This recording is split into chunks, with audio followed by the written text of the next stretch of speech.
broadcasting. Shoot. There we are. We are broadcasting. Good morning. Good morning. Glad you're here. Let me put up the splash page. This is the Saturday service. I'm Rabbi Brian. This is a different way of thinking about it's just, let me show you all the peoples. Where are my peoples? There's a bunch of peoples. Hi, people. The idea here is that, and I learned a lot from attending 12-step meetings. I'm a grateful member of some programs for years. And I learned in those meetings that the collective group of individuals has a lot of wisdom in it.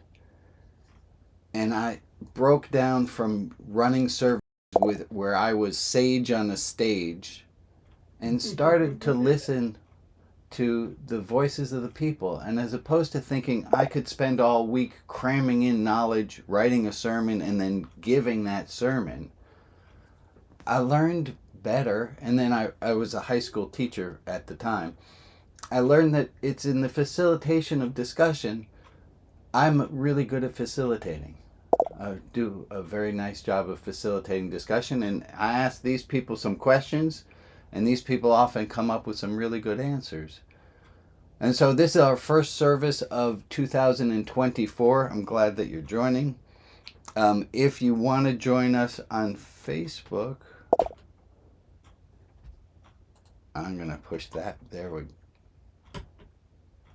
No, I'm not. There it is. If you are not at this link for Facebook, please make sure you're on this link. We have two different Facebook places where streams are happening. Please make sure you're on this one.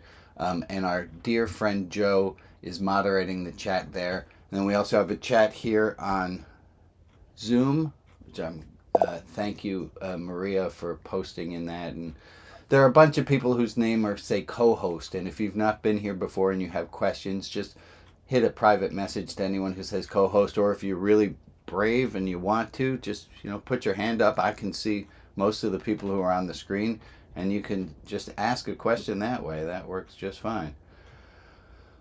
I'm taking a little extra time. Last week, I quoted to you Parkinson's Law, and Parkinson's Law says that work expands to fill the amount of time allotted to it. And our lives sometimes feel like that kind of work. And I said the following phrase. I said, "Dog, get out of this room."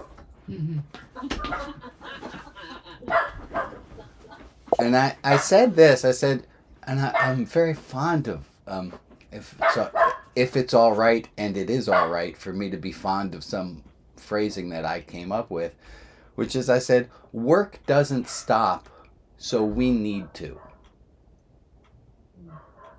Yeah. And I have spent the last week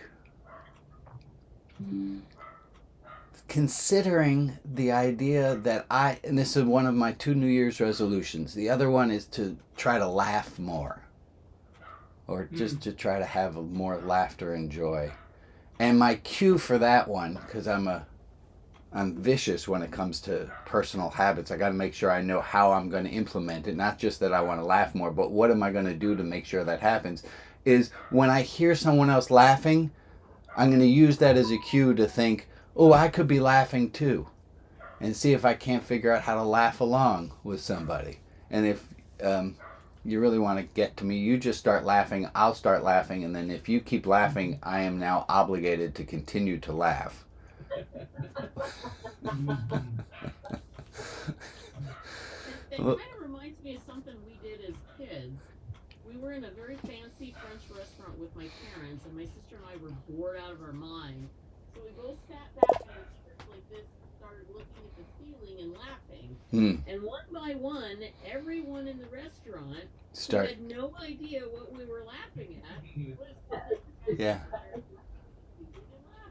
I love it. And if, at the very least, if I can't laugh, at least let me bring my cheeks up and have a little bit more of a smile. So that was New Year's resolution number 2 for me. New Year's resolution number 1 had to do with this spaciousness and having a little extra time. And I thought about this over the past blank decades, because over the past blank decades, I have saved a lot of time. For example, when Emmett was a little baby and Annie was a little baby, and they wore these onesies that had 3 little snaps at the bottom to snap the front and the back closed. I've never told anyone this, so now it's not horribly embarrassing, but it's just like, that was kind of stupid, Brian. There were 3 snaps, and I realized I only had to do 2 of them, and the pants stayed on just the same. So I did only 2 of the 3 snaps over the course of both kids' lifetimes, and I probably saved a second. Maybe 15 seconds. Maybe I saved a minute and a half. But what I want to do now is I want to start spending all that time I saved. Why was I saving all that time? Was I saving all that time so I could be more productive? Well, that doesn't seem reasonable. Maybe I want to save all that time so that I can be less productive.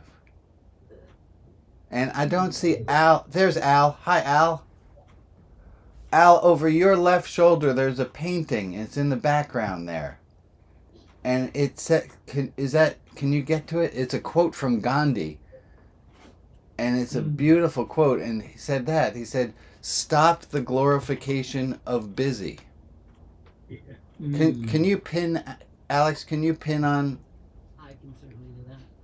Al for a second? Stop the glorification of busy. There it is. Stop the glorification of busy. And business. Business is just busyness, right? Yep. Thank you, Al.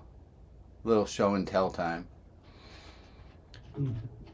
So I'm going to take a little bit extra. Those are my 2 New Year's resolutions. Laugh a little more and spend some of this time I've been freakishly saving. Anyone have a New Year's resolution they want to share? Let's start. I want to start with my friend Derek, because Derek has the best New Year's resolution I've heard in a very long time. Derek, this is a New Year's resolution you told me you came up with in your 20s. Yeah, well, I was early 20s, and I just resolved, this is a resolution I have kept ever since. I resolved never to ever make another resolution.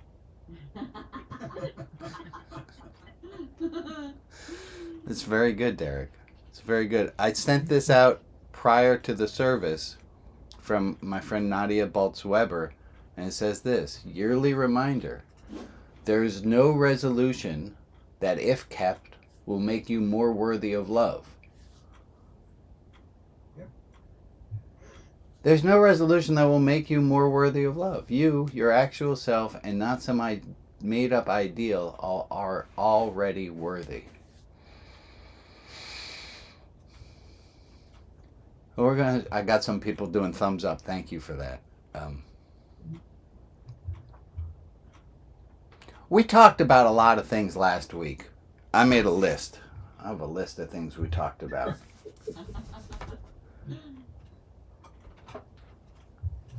What stuck with you? Is there a phrase that stuck with you? And I'm doing this so that we can review and we can relearn and keep these things front and center in mind. And you might remember something different than someone else remembers. What's a piece of wisdom that you got last week? I'll give you a hint. There was one that had to do with my mom and getting her some food from the buffet. I love that one.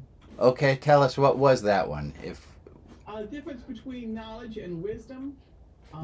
You on one bowl you had your typical fruit, grapes, plums, whatever, and on the plate you had the tomato. And the knowledge was that you knew that a tomato was indeed a fruit, and the wisdom was you don't put tomatoes in your fruit bowl. Right. And it's about wisdom, about knowing the difference. And we're going to get a little bit back into wisdom in a few minutes. Go ahead, Jack. Well, I'm just reading what I wrote last Saturday.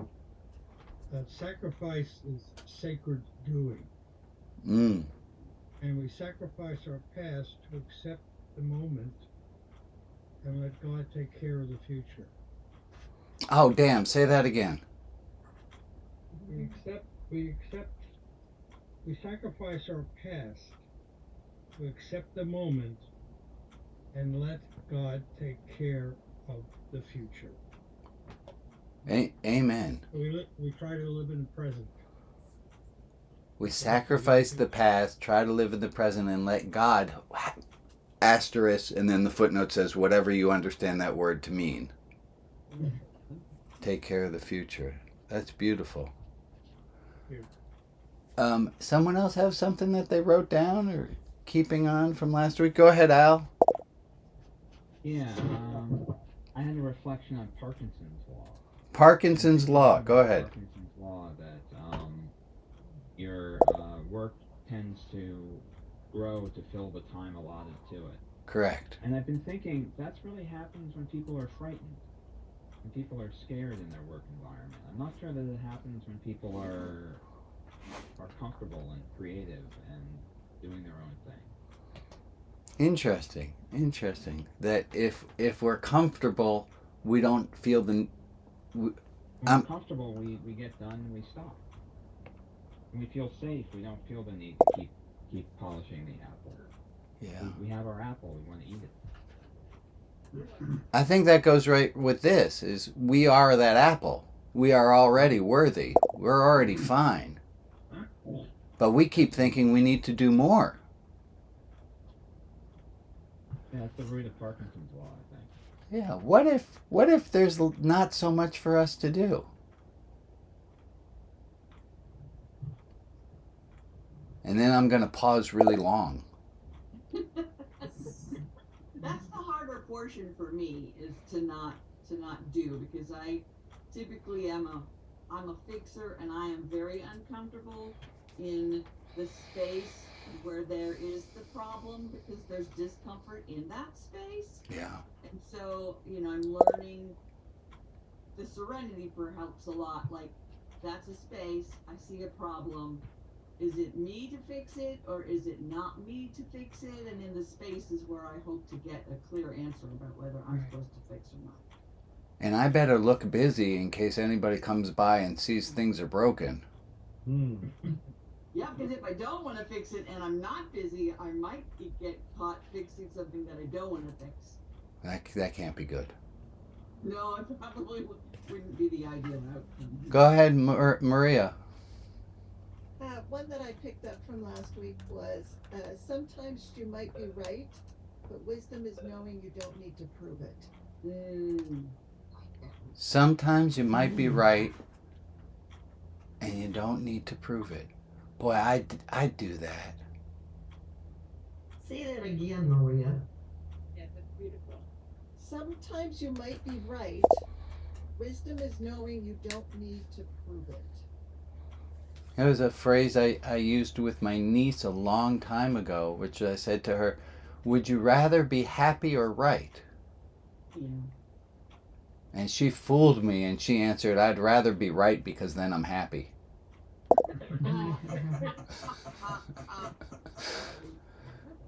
Go ahead, Missy, and then Jeff. Back to being busy, and I'm not sure this was last week or the week before, but that taking time for ourselves is a sacred practice. Yeah.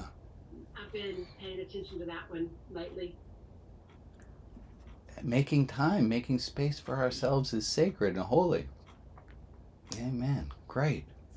Go ahead, Jeff. This whole thing reminds me of Ecclesiastes, a time to reap, a time to harvest, a time to do, a time to not do. That whole situation, you have to do both. Yeah.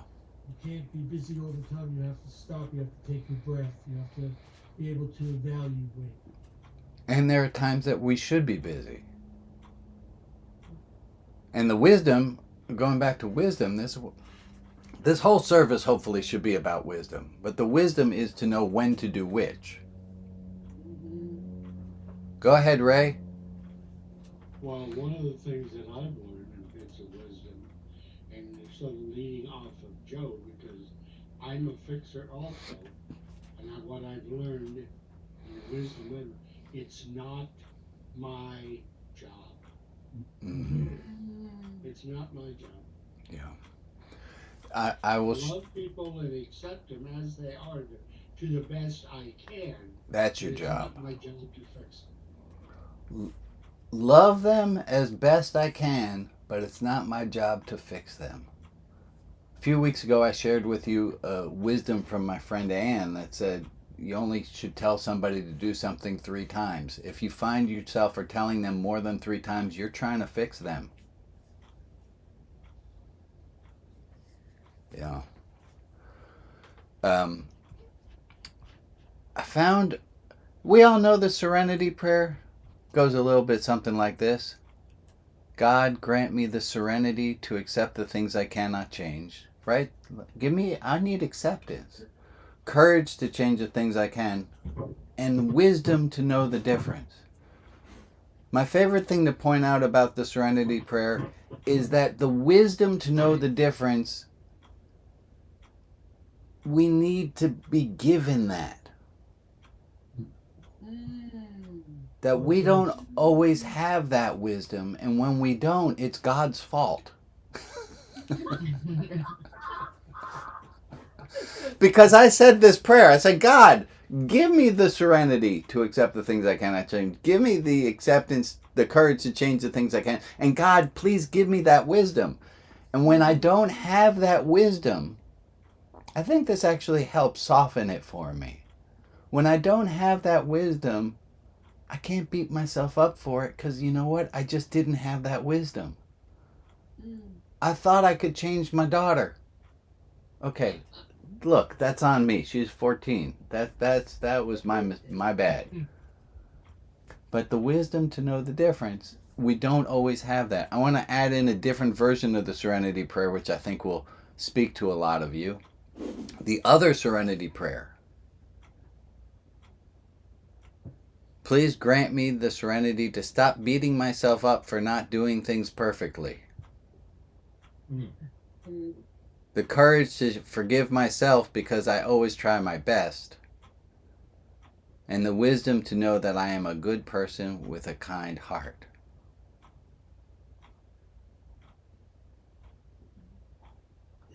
Carry that around in your back pocket. Yeah. I want that one. Dude. Emily, you can have it. You want to read it for us? I can't see it. Oh, okay. That's fair. Missy, you read it, Missy. I can't see it either. What's Maybe if I spotlight Rabbi, I can see it. Oh, would somebody spotlight me? There we go. Thank you so much. The other serenity prayer. Grant me the serenity to stop beating myself up for not doing things perfectly. The courage to forgive myself because I always try my best. And the wisdom to know that I am a good person with a kind heart. Amen. The other thing, I'm sorry, Mitzi, go ahead.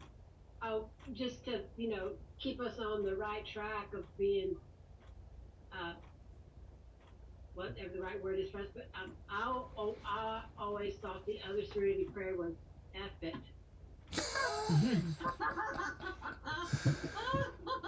That is another. I usually use the full word and not the abbreviation. That's all right. That's all right. Alex, you have your hand up. Well, I think related to this is that I think that we all,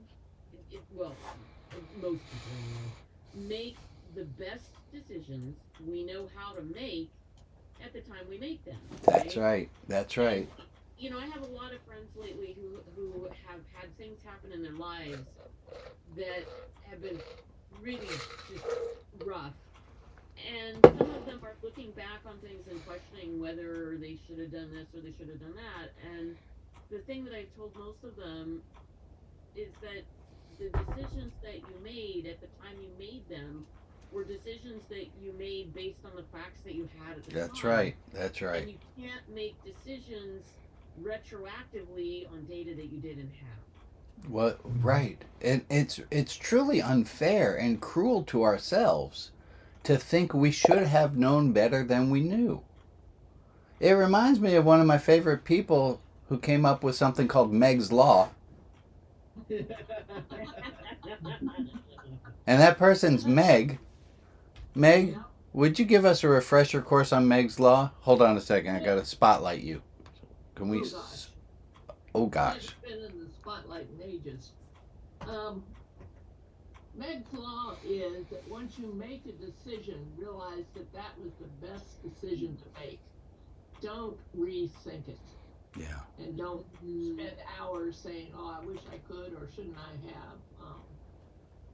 I'll give you a brief version of how I came up with this. I had to put a fence up in my backyard because I had a whippet named Quincy, and I couldn't decide where to put the gate along the back. You know, I knew to put the gate on the side and the gate on this side, but where should I put the gate in the back? And finally, I realized one day, it took me 2 weeks, that wherever I put it, it would work, and there were pluses and there were minuses. That's Now, I right. do want to add that at the moment, my backyard fence has 2 gates. Well played, Meg.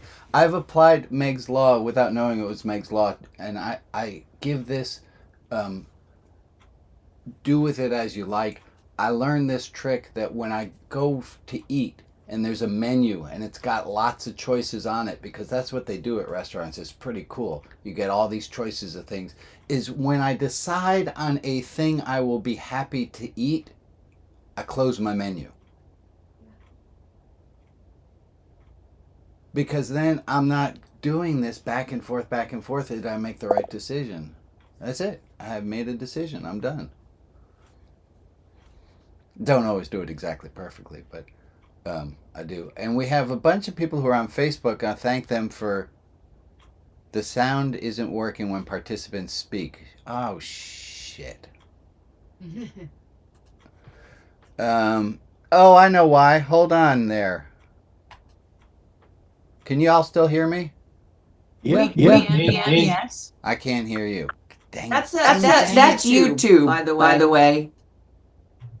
Um, So I don't know if Facebook and YouTube are a separate feed, but you know, if something's going to go wrong. working, that comments from YouTube. YouTube is not working with sound. Correct. I'll deal with that later. Okay. Thank you for that, and Joe, thank you for the work that you're monitoring, and if you are looking to be admitted to the Facebook group, we will admit you as soon as we possibly can. There are only so many people who are working here in religion outside the box land, and we're doing the best we can. I want to do a review of something related to that about acceptance. There was a bunch of discussion last week about this quote from Byron Katie: "When I argue with reality, I lose, but only 100% of the time." And some of the discussion that followed was, well, we have to argue with reality because things aren't always, there are some terrible things that are being done. And we need to argue with reality, and that is true. And this is a hard thing in the spiritual, religious words and realm. Things aren't so black and white. Yes, you do have to argue with reality. When you see something that is immoral happening, you have to argue with it. But the question is how loudly, how harshly is it, are you getting mad or are you getting angry? Are you arguing or are you screaming? Are you fighting with, and how are you fighting with reality? So I wanted to come back to that for a moment. Rabbi, we've had several requests in the chat to have you redisplay one more time the new serenity prayer, please. New serenity prayer. Thank you, Alex. I'm typing it in the chat. Hey, give me a sec. Bloody hell. Yeah, I'm working on Got it. it in the chat. Yeah. It's in the chat. Okay. There we have it. Here we go. And then let me also say that if you are on Zoom, and I know this is a different way than a lot of Zoom meetings work, we ask you to keep your microphone unmuted so that you can participate and you can just say something. And this is as live as we can be. If you find that one of the hosts or moderator has muted you and you're like, what, I want to be unmuted, take a moment, because there might have been some noise happening on your line. And so just give us a second. We sometimes do mute people because something has gone awry. Speaking of that, I wanted to look at that. I think there was something beautiful that happened last week when John kept having an echo. And John kept having an echo, and he kept doing fixes on his end and retrying, and he kept having an echo that he couldn't hear. And I don't think I'm the only one who gleaned some wisdom from that interaction. And I'm wondering, was there a... I used to say this phrase, I used it last week as well. I used this when I taught math. I said there was no lesson in algebra that shouldn't be interrupted for a lesson in humanity. And I'm wondering, is there something that you learned from our interaction with John last week and his failing microphone? And thank you to Maria and I think somebody else who helped to Joe made that work. Okay, wonderful. I'm going to go back to my little list here. Let me take a moment and say hi. Hello, friends. Because I'm trying this thing that I'm talking about of going slower.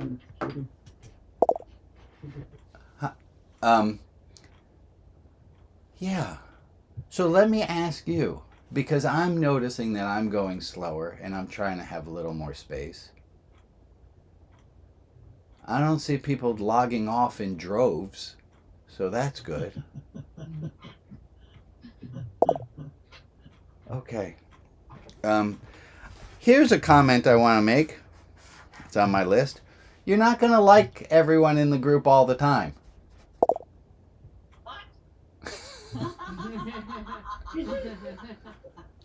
People annoy us. Over time, like it's easy to be at a cocktail party and everyone's in a good mood, but if you're going to spend the amount of time that a lot of us have been doing this for a while, there are going to be people who annoy you from time to time. And that's all right. That's what human beings do. We annoy each other. Some of us have more practice. Some of us are more skilled. So, yeah, And we can tell them 3 times they need to stop annoying us. Yeah. So I'm going to flip that one on everyone. We can use the people who annoy us as our teachers. And I'm going to bring in a quote from H.G. Wells. And people don't like this quote, and there's a reason not to like it. It says this: moral indignation is jealousy with a halo. Moral indignation is jealousy with a halo. Go ahead, Carol. I see that you had something. Were you going to say something there? No. Okay. I thought I saw you light up for a sec. Moral indignation is jealousy with a halo. We see someone do something and we think they shouldn't do that. But perhaps we're just a little bit jealous that they feel free to fart in public. Rags, go ahead. Oh, I was just going to say, I understand objecting to that because moral indignation can be very important. If you just change it to moral indignation can be just jealousy. Yeah. It encourages us to self-examine and say, no, that's really evil. I should be indignant. Or, oh gosh, I guess I am indignant. Yeah, I had remembered the quote actually more how you said it was moral indignation is often jealousy with a halo. Yeah, that works. Yeah, I think you're right. There are times to be morally indignant, which is not jealousy. I'm not jealous that you're beating people up. Right. We're not jealous that you tried to bomb somebody into extinction in Ukraine or whatever. Maybe I could say I'm jealous that you don't have a moral compass and I feel I must. I don't know. I'm gonna stick with it. It can be. Let's leave it as can be. It's a little I like that too. smoother. Yeah, Ray. You're on mute, Ray.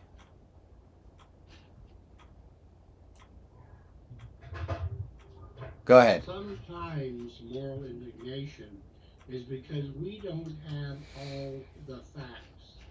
And here's the example of that.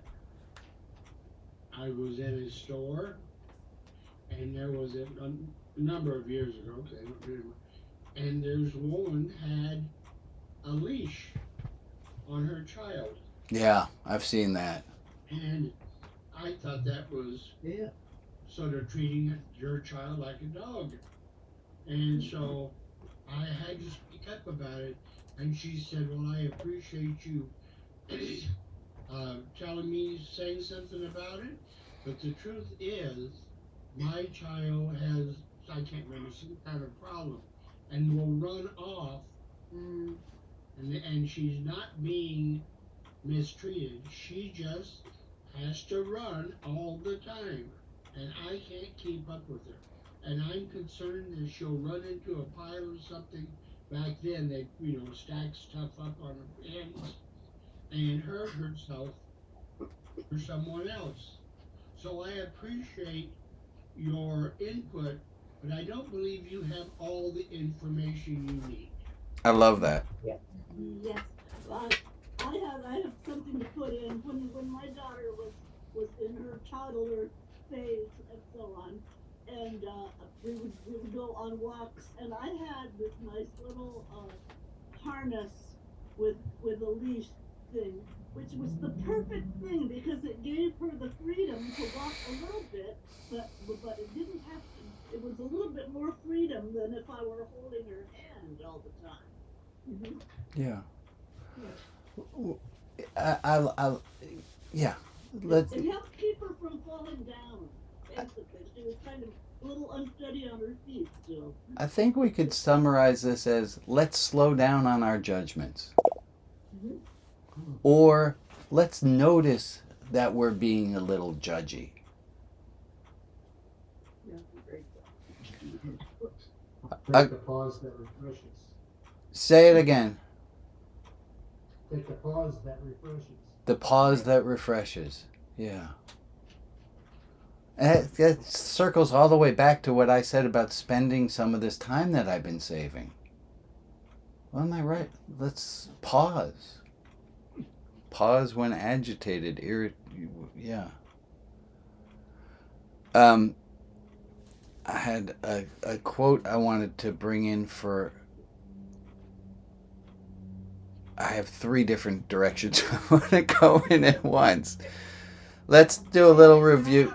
Can I add a 4th direction just really quickly? Yeah. I just want to share with the group that there's a birthday coming up. Right. January the 8th, and it's not my birthday. Oh, wait a second, Joe. Yes? It's my birthday. It is your birthday. It is my birthday on January 8th. I will be 54 years old, which is quite... Youngster. Yeah, I remember clearly when I was... and I still act like a child, so goes well. Me too. Thank you, Bob. Happy birthday to you. Everybody, I like it bad. Happy birthday to you. Happy birthday, dear Caroline. Happy birthday to you. Well, I thank you. Does not lend itself to choral singing. I have come. Only understatement there. That's the whole reason for doing it is because Yeah. it sounds so bad. I have come to love. I really do. Those who are singing loudest, I appreciate. It is an awful thing to hear everyone sing on Zoom. It is a cacophony, but the love is in it, and it's. I appreciate that. Thank you. Face, Facebook is adding into the birthday wish, just so you know. Thank you, Facebook people, and the YouTube people who can't hear me. I appreciate that as well. Thank you, It's Joe. been our family tradition to, at the end of the happy birthday, to go with the same tune, God's blessings on you.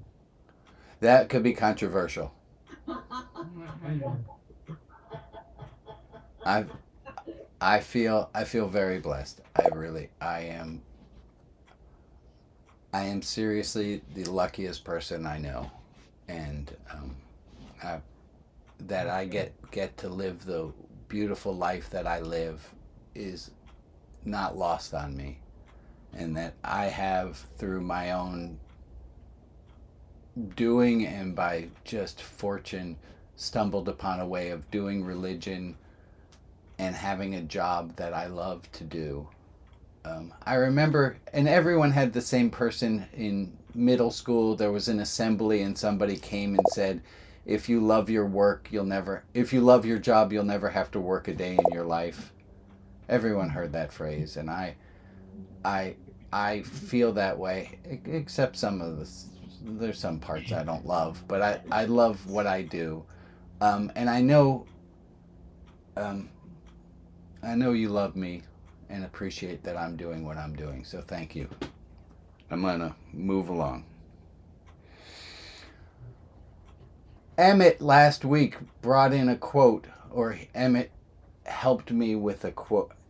Emmett had said something, and I wanted to reflect back on this. I had said to Emmett, it's a lot easier to judge than to be compassionate. And Emmett said, Dad, it's actually easier to be compassionate. And I wanted to just bring that one back. It's on my review list. I think that's super true. Easier to be compassionate. Practice makes things easier. Practice makes everything easier. If you want to be more disappointed in the world, practice being disappointed in the world. If you want to have more spaciousness in your day, practice having more spaciousness. If you want to have more peace, I've started this idea that if you want more peace, all you have to do is be one moment more peaceful this week than you were last week. Just one moment more peaceful than last week. Okay. One other piece of review of what we talked about last week. And there it is. We talked about some of the basic emotions. I thought that was a really important discussion. Here's it all boiled down to 4 things. These all rhyme. Mad, glad, sad, and afraid.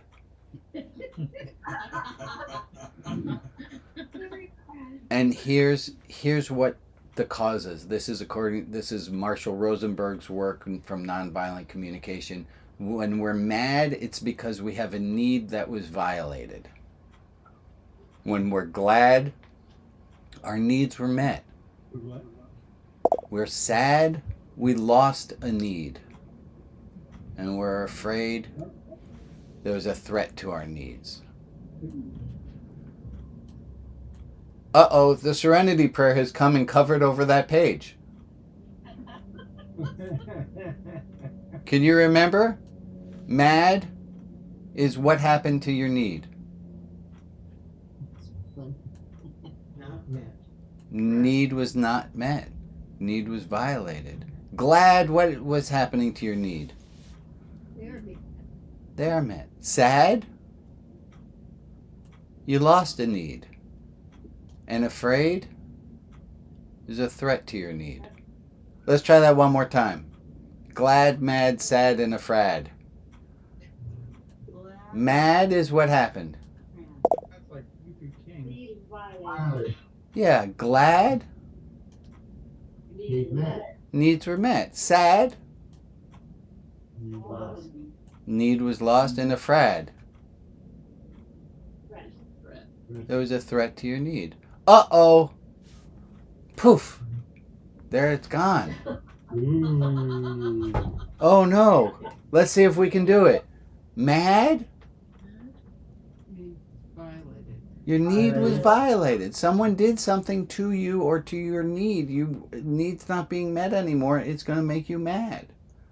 The second one? Glad. What's left? Needs are met. Your needs are met. Sad? Lost a need. And afraid. Yeah. It's just great to know. As I saw someone said on Instagram, they said, stop saying they should have taught you this in school. You were probably chatting. How did they say it? Stop saying they should have taught you this in school. You might have been talking to your friend at that time. It's all your fault. It's all, yeah. Oh, good point. Then it's your fault. Good point. We're learning it now.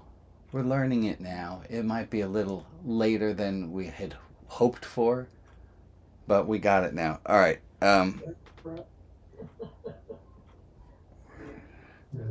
Oh, I had an idea.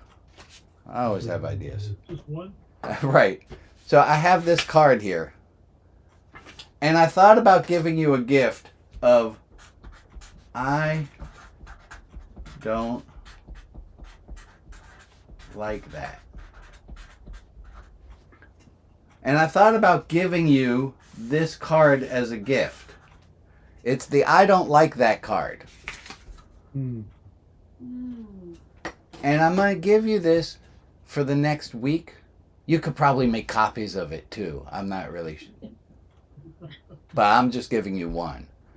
I'm going to give you one card that says I don't like that. And I want you to keep this in your pocket.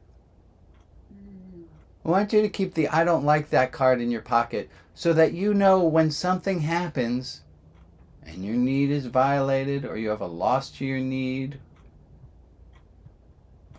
you can pull this card out and just acknowledge, I don't like that. Not acting out, not doing anything big, but just saying, you don't even have to say it out loud. You can just notice to yourself, I'm going to move this from my back left pocket to my back right pocket. I don't like that. And just acknowledging that we don't like something, I think has the power of transforming it. As opposed to just swallowing it down and accepting something we don't like. Thank you, Joe, for making extra noise. Well, it's really applying to me at the moment, because that's yet another way of when people were talking about the emotions, and then you get in trouble for the emotions, and then you take that on yourself.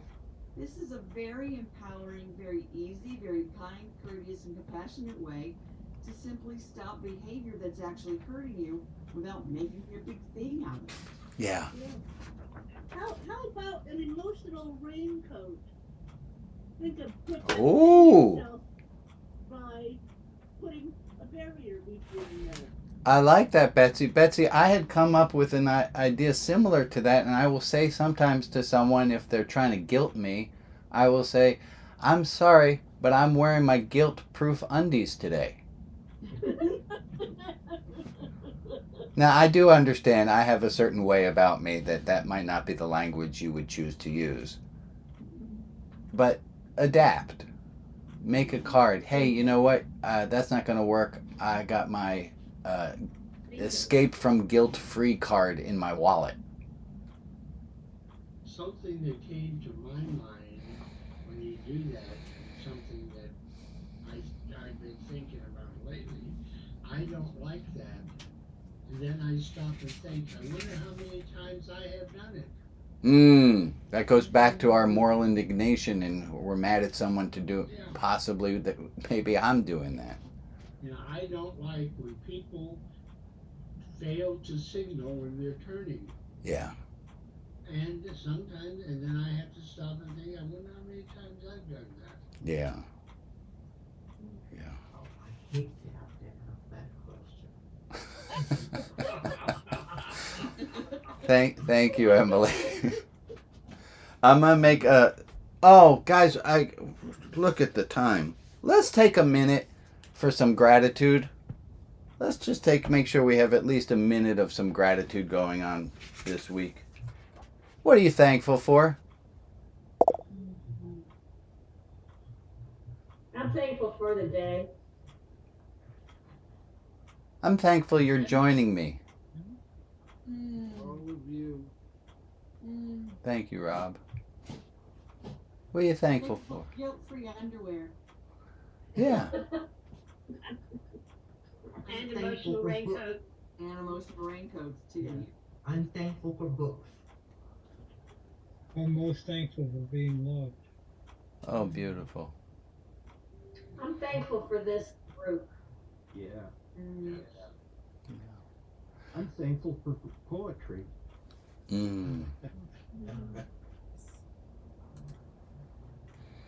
am thankful that Patty's urn is ready, and I will bring her home today. Oh, it's beautiful, Ray. Yay! Thank you all. I'm going to make a few announcements. This week's announcements go like this. Hey, folks! It's okay not to be okay. It's okay not to feel okay. There it is. It's okay not to feel okay. It's okay not to be okay. You know what? I had some really hard days. Focus. There I am. Hi. I had some really, really rough days.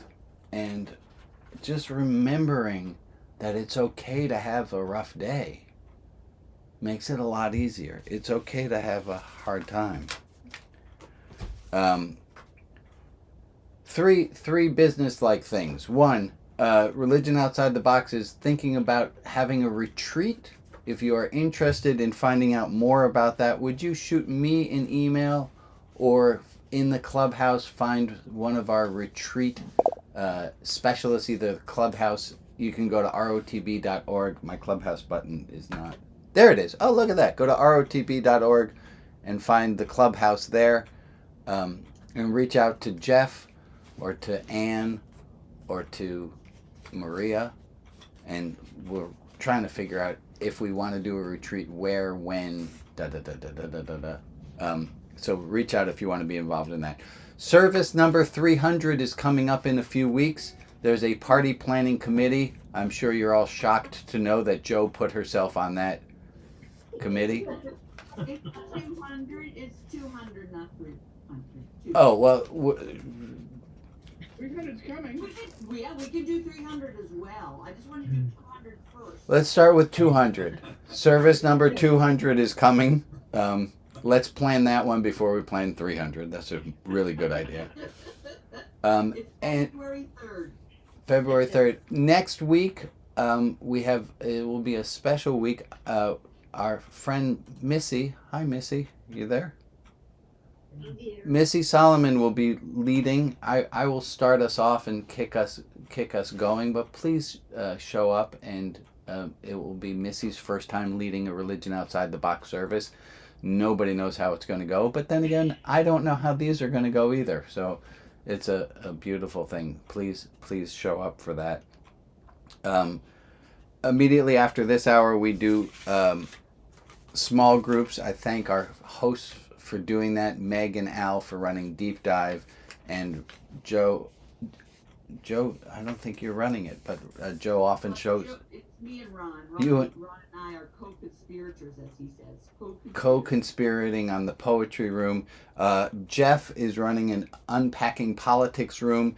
The angry politics room will be open, but you don't have to join that. And then, just so you know, at 7:30, usually the half hour before the service starts, we go online, and that's when people watch me fight with technology to try to get everything to work, because it seems to be different every single week.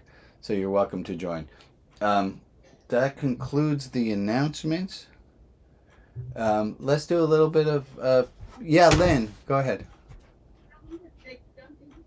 I know I'm not the only one who feels that you show things and put things up to fight with us right when we're going through time. How many times? It's like a miracle. And when you said it's okay not to be okay, a year ago, I lost my best friend, it's Williams, and it's towards the end of her day. And I'm like, nowhere, all of a sudden, I'm so angry, I'm so sad that I don't have my best friend anymore. And when you held that up and said it's okay not to be okay, it hit me. It's okay that I lost my Yeah. so angry. It's okay. And also, it's in, it, like an Irish saying is like sadness is upon me. It's not I am sad and I'll always be sad. Yeah. Like, sadness is upon me. Yeah. But it would be. Yes, Right it now, does. that's on me. And that was just beautiful because that hit me at the exact right time. Thank. It's okay that right now that I'm angry and sad. That's right. That's right, Lenny. Thank you so much for sharing that. Amen. Thank you for sharing that. And I'm sorry you're going through a hard time. And it's okay to go through a hard time. Thank you for reminding us of that. Is Maria going to do? That's what we're doing right now, Oh, okay. I think. Maria? These are the people to whom we are sending light and love. Patty in spirit and Ray, Anne, Rob B, Sheridan H, Ken Gerver, Dave H in spirit and family, the Bomberg sons, Jackie and Michelle, Julian in spirit and Donna, Rita Cohen, Jenny S, Jonathan and Sandra, Shmuley and Maggie, Margaret S, and Bernadette Applebaum. If there is another person in our community to whom we can offer light and love, please put their name in the chat and I will add them to the list in the clubhouse. And for the people who aren't named, but who are in our thoughts, we send them light and love as well. Amen. Thank you. Let's take a minute at a time.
Thank you. In a moment, I'm going to ask you what wisdom you're taking with you, but I'm going to add in a little knowledge, a little fact.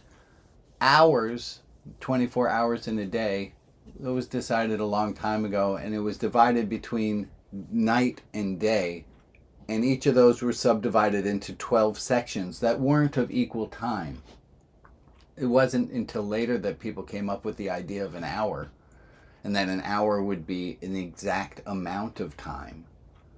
So there were 12 distinct hours in the day and 12 distinct hours in the night. And then they came up with this idea of smarter ways of measuring time, and they came up with a way of determining a minute piece of time. 1/60th of something is a minute portion, and 1/60th of an hour was in a minute hour, which became the word minute. That's why the word minute and minute are the same. And then, because I went totally nerdy and took out every book in the library on the topic of time, found out that the word second So you had hours, and then they got broken down into minute portions, 60ths, 1 minute.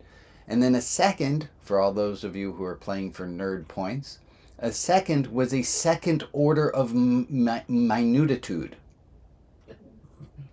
So it was the second order of minuteness. That's why they became called seconds. You're welcome. Thank you very much. I much prefer that you stick with the wisdom than the knowledge.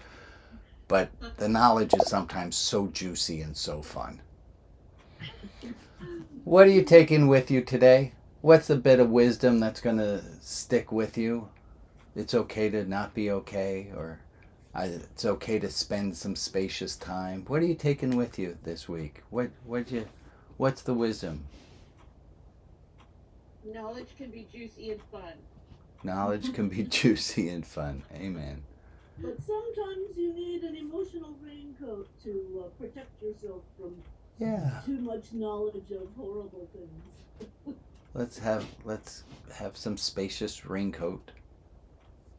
Yeah. What I do you- don't like that statement. Yeah. The I don't like that. I don't like that little. I like the don't like it. I don't like that. Yeah, that I have the right to not like things. It's very hard, especially when you consider yourself to be a kind, good, easygoing person, is you're supposed to just go along. But we're allowed to say, I don't like that. What else you have a note about? What else you taking with you? Thinking maybe we'll rebrand this as Wisdom Club. Yeah, there you go. Wisdom outside the box. Yeah. Oh, nice. Also, for our knowledge banks, wisdom classically in culture has been portrayed as a older woman, Lady Wisdom. Just Gee, I wonder why that is. yeah. I was Okay. gonna say that I like that I'm taking with me that I don't like that card also. But in addition to that, because for me what it does is it gives me some information about myself that I can use to maybe, grow myself a little bit. Mm-hmm. Yeah. I love it. Okay, let's put everyone on the screen for a moment. There's everyone. Let's wave goodbye to our friends on Facebook, wave goodbye to our friends on YouTube, and anyone watching this later. Thank you so much.